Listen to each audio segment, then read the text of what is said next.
Hello and welcome to Where Wendy Creates. Today we are working on Dignity Bibs, and we have a poster board and we're cutting out the size that we want to make the Dignity Bib out of. So I'm very excited about this project. Come on, sit down, grab your tea, grab your coffee, and let's have a chat while we invite Sylvia to guest host this special sewing event as we learn how to make a Dignity Bib. It's great for the spills. It's great for those in a nursing home, retirement center, someone who's recently had a stroke, a heart attack, or just those of us who don't want to get our clothes messy when we have barbecue. Dignity Bibs. That's what we're doing today, and I'm so excited that you have come along to join us. Let's get started. Okay. So this is one of the patterns for the Dignity Bib that we have cut out of project board. I've got it setting up on the iron in the hallway so you can see. And of course, if you're doing the big project board, it's slightly larger, but this is about the size of a poster. Or if you get a poster board, we've cut this one out so you have almost the length of the poster board, and you have your place on fold of fabric to make a Dignity Bib. And now let's go ahead and choose our fabrics. There we go. Okay, and our Dignity Bib is about 19 inches wide, and we are looking top to bottom, going up at the top of the neck to the bottom, at being about 31 inches. If I have that straight, we have about 30.5 inches. Okay, and I think for my Dignity Bib, I'm getting these two matching colors. I have the quilter's cotton, and I have a flannel with these beautiful cats on it. So let's go ahead and cut this up and make a Dignity Bib. Hello, and welcome to Where Wendy Travels, Where Wendy Creates. Today we're back with Sylvia, and we're going to make a Dignity Bib. A Dignity Bib.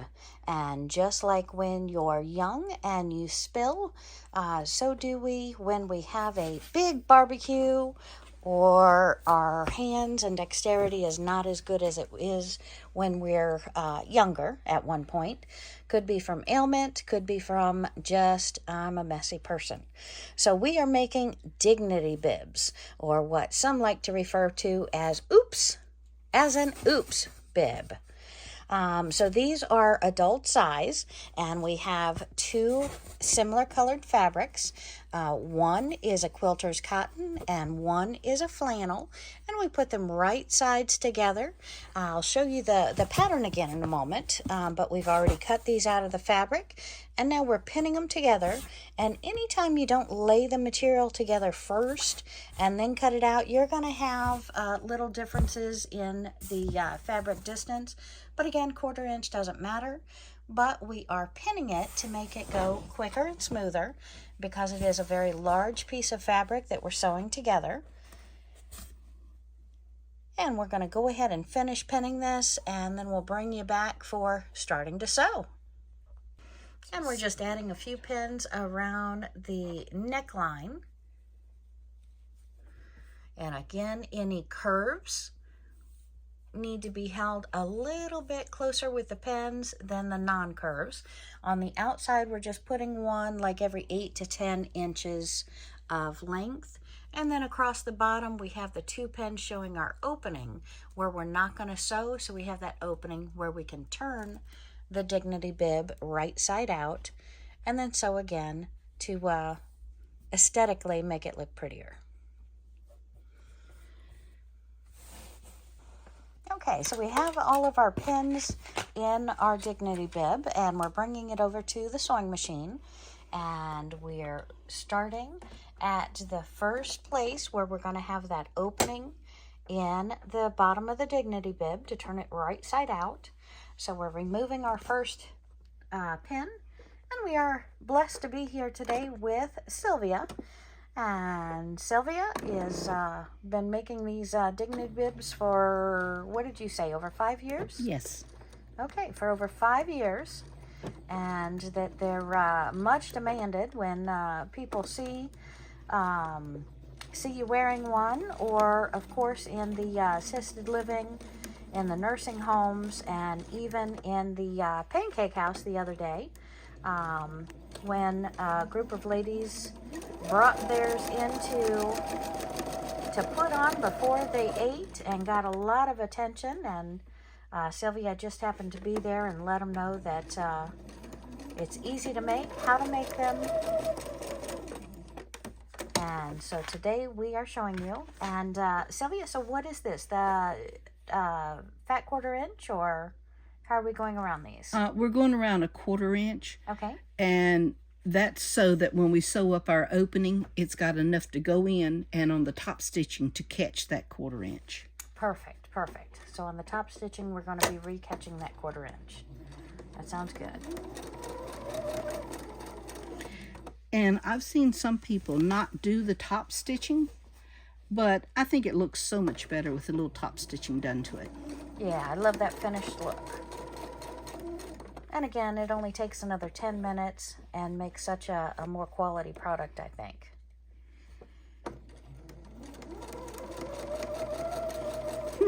That's cute. As one person told me, it makes it look store-bought, not homemade. Well, there you go. Store-bought.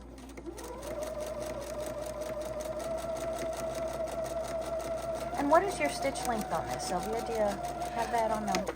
Yes, normal machines, they factor back or to the 2.5 stitch length.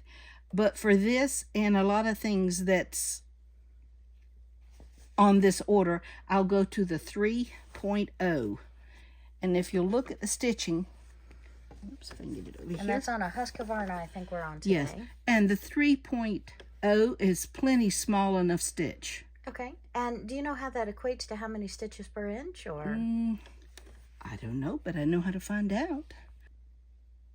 10 stitches per inch, roughly. Is the 3. Okay, perfect. And the 2.5 is probably the 12. Probably go to your 12 and down to your 2 to your 14. So a 3.0 or a 10 stitches per inch is a good setting on your machine to do this project, as long as you're going to go around it double or do that outside finishing step.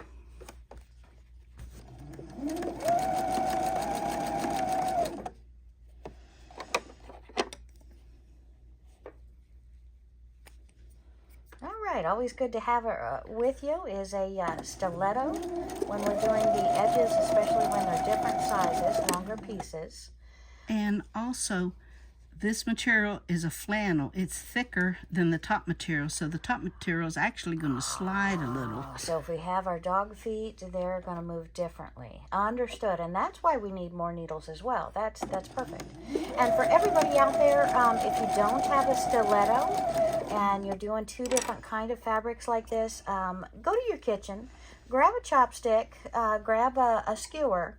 And that skewer works just as good as most any stiletto. And the whole deal is you want to hold it real close to that needle without hurting your finger. And with the actual stiletto, you've got a little point to actually grab both fabrics should you ever need to. And we're making that round corner, so we're going real slow, pulling our needles as we go.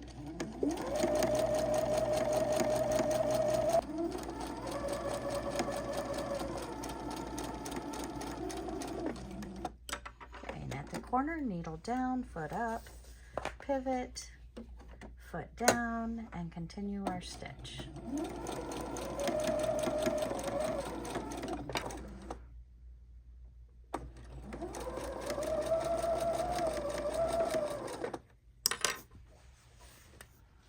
And straightening out the Dignity bib as we go, so it's always lined up straight and not being torqued when we get close to that needle. And I do like how you have your machine set on needle down when you pause. Yes, a lot of the newer machines have that feature.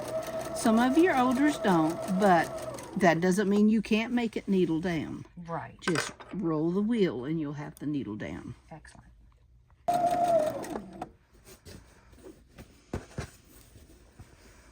And again, this little bit that we're off in the fabric, That's because when you don't cut the two fabrics together, you're gonna get that 1/8 to possibly even 1/4 inch off, depending upon how accurately you cut. And looks like we're getting ready to round that last corner at the bottom of the Dignity bib.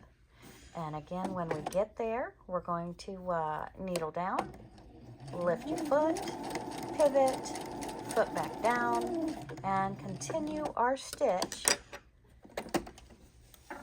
until our opening, where we have the different color pins right there to show where the opening is. Okay, and we're coming up to that last pin where we're leaving that opening there, so we're going to remove that pin so we don't pop it. And then we're going to do a quick back stitch, locking in that stitch to where it gives it an extra strength, to where when you're turning the Dignity bib right side out, you're not torquing or pulling those threads. They're well knotted. And again, all you need for that opening is as much space as you need to get half your hand inside to turn that Dignity bib right side out. Okay, and Sylvia, what are we doing now? Well, now, instead of having excess bulk in the corners, we're going to cut the mountain part off the corner. Okay, so we're going to trim all of our square corners, not getting into our stitching line, but taking off that excess to where when we put our stiletto or our skewer inside of that corner, we can pop out those corners and make them a sharp, pretty square that we then do the top stitch on. And you, as you can see in the picture there, the stitching, it's a good 1/8 of an inch away from that stitch. Oh, on very all good. the spots. Okay. Now we've got the top done. We just do the bottom 2 corners. Bottom 2 corners, and we start to turn it. Correct. Okay, Sylvia, so how are we going to turn this right side out? Okay, I take my hand, I put it inside. Ah, your whole hand fits. Perfect. The whole hand fits. Okay. And I go up to one of the top point, and I take my finger, I sort of use the inside fingers and open it up, Okay.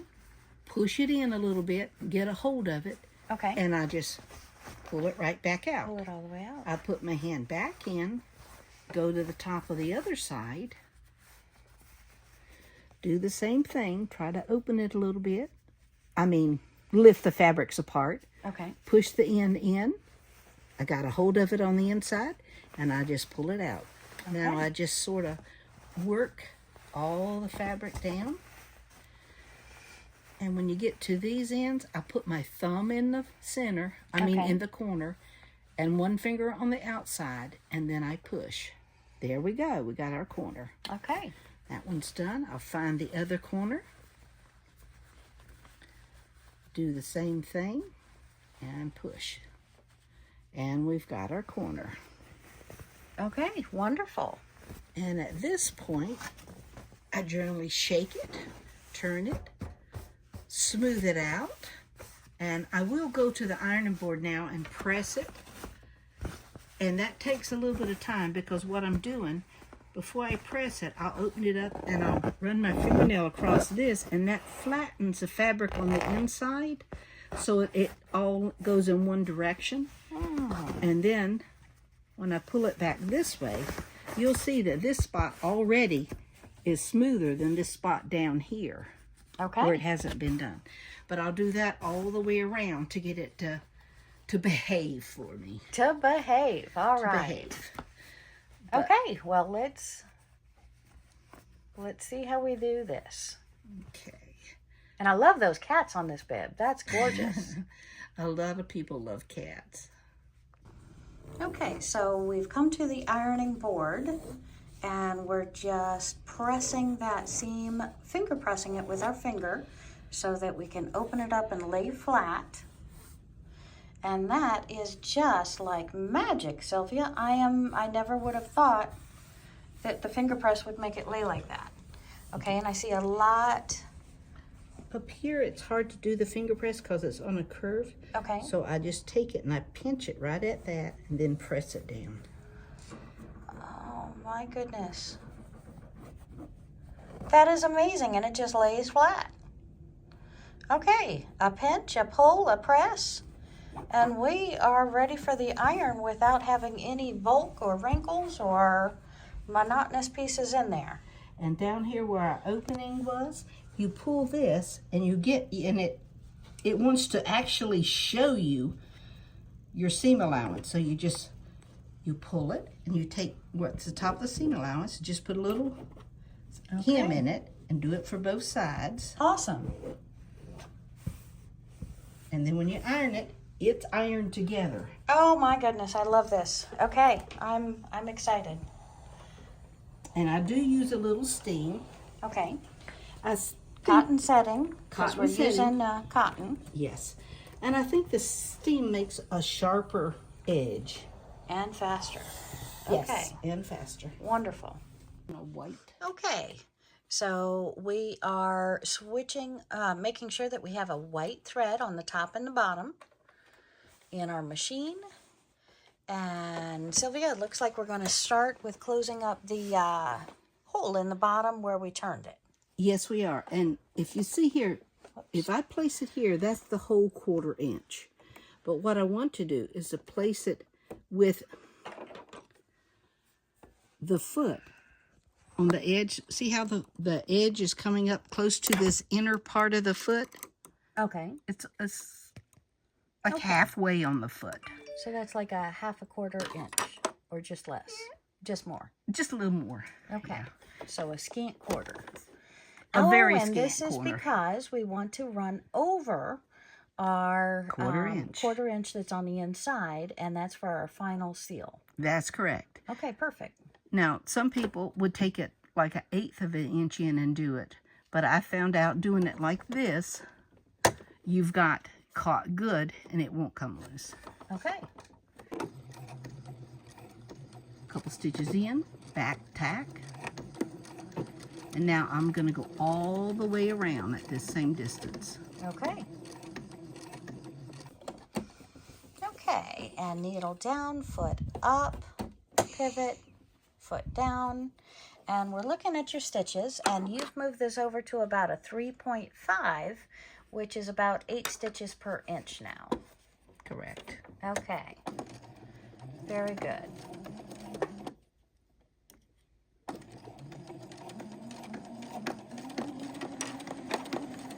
Since we're closer to the edge, and we've got an extra 2 pieces of fabric in there, when you go around the corner, sometimes use your stiletto, as you saw me do, to give it a little extra push, or you'll have multiple stitches almost in the same spot in the corner, which doesn't hurt, but is not necessary. And that's especially because instead of 2 quilted cotton, we've got a flannel and a cotton. That is correct.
One thing I want to let you know, when you see me use my stiletto, to help guide it away from the corner.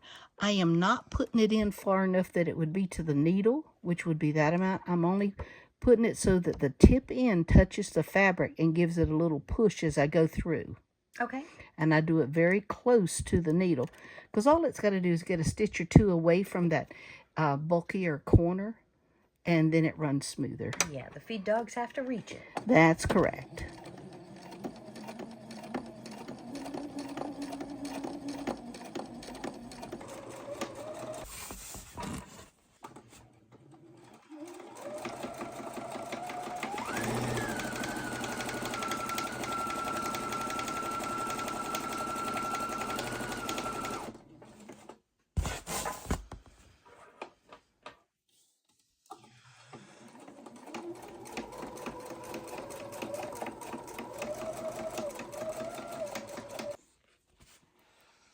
Oh, beautiful fabric. All right, and we have rounded the last side, coming up on our first stitches, where we've already double stitched and locked in where we started. And if you see the stitches I'm coming up to, I started in a spot There they are. that was a little bit lighter, because it'll have an extra row of stitching across it here. Okay. And if it was in a darker spot, it would just show up that it was an extra row. Lots to think about. So you overlapped about an inch. Yes. Okay. And then I went back and then forward about a quarter. Okay. Voila! Voila. And there on the inside, I was cutting it, leaving roughly a 1/4 inch. There's no need for that on the outside. So you just hold it and you cut your stitches close. Very good. No threads left. Now, all we need to do is to think about the Velcro for the top. Okay. And I see a piece of Velcro up there that we've already cut. So this is whatever length Velcro you like. It looks like that's about, what, 7/8 of an inch? Roughly and then you cut about an inch piece. Mm-hmm. So about an inch by inch. And you pull it apart. This grabber part, you want to go over and grab what's on the underneath. So if you want this side to be the one that goes over, you put it there. If you wanted this one to be the one that goes over, you would put it on that one. And it doesn't matter? Doesn't matter, because it's just that the grabber goes on top of the softer one.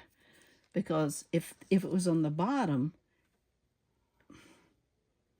I guess it doesn't matter. It's just the way I do it. Okay, very good. So we're going to hook one on one piece. And how are we attaching it? Well, what I attach it with the machine. I've got it on the larger stitch here. It's still on the 3.5.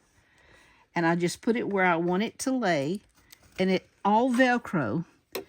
On the outer edges, it has a little space here that you can sew on. Okay. Now, when you go across where you've cut it, you don't have that space.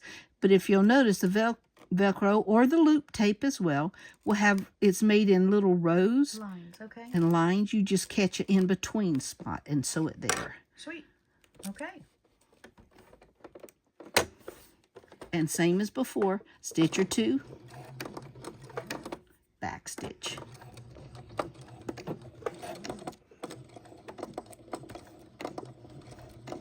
And I take it slow on this just because I do. Yeah, I mean, you go fast and you're already done. It's an inch by inch. Needle down. And you pivot. Foot up, pivot. Foot down, and sew.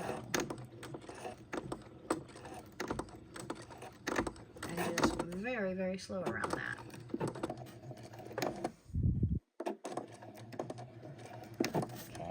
Back stitch. Now this is the same one, but we back stitched. That's correct. It's just on the opposite side. I like to back stitch at the corners. Okay.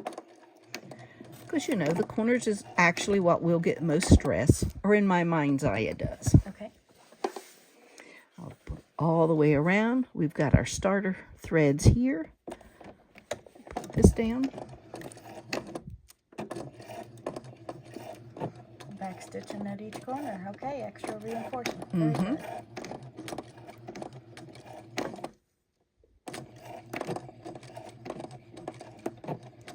Well, very precise, Sylvia, very precise. And now we're ready to come up. Take it out. Now, if you wanted to, you can go around it multiple times, but the one time around with back stitching, reinforcing all the corners is generally good enough. That's all you need. Beautiful. And you see, it does show on the back, but since you've got a lot of white background, it doesn't show as much as if you'd had a darker background there. Yeah, it looks like a little beige thread. So if we were to have used white on the bottom as well, it wouldn't have showed up as much. That is correct. All right. Now, this is on that side, and it's the grabber, so it's going to go over this one and grab. So this is the side right here. Okay, opposite sides. Very good. We put the softer piece. Okay. That will be caught. And we're attaching that the same way. Attaching it the same way, but it's like on this one, we put it on the gray side. This one, we put it on the pretty side. Okay. Because the gray will the other one will overlap this. Perfect. Now, is this one neck size fits all? I mean, you say you've been doing this for 5 years. Yes, generally one neck size fits all. Some people will have a larger neck, so it'll be a little closer to the neck. And if the person does not drool, it doesn't matter if it's away from the neck a little bit, because the spills usually fall on this 5 or so inches down the bib. That makes sense. Yes, we do. Okay. Because it's always that middle of my shirt that I get my little stains, whether it's somehow the perspiration from the glass I'm holding, or some kind of falling off my utensil before it gets in my mouth. Like spaghetti sauce or ice cream. Oh, yes. Okay. I love this, Sylvia. We're going to make a bunch. Love this. Okay, and voila, we have our finished Dignity bib. Now we've used this one with the smaller pattern that we cut out of poster board, but either one, you can make this pattern at home. Just get a poster board or get a project board, and you can fit it to size and start making these. Perfect gifts for the holidays, perfect gifts for any birthday, perfect gift for the holidays. And you can make them in any color, any 2 colors that you choose. We like making one side in flannel because that's very absorbent for any spills. And of course the quilter's cotton, it's absorbent as well. The darker colors holds the stains better, so you can wash it and wash it and wash it. So grab this, ball it up, throw it in your wash.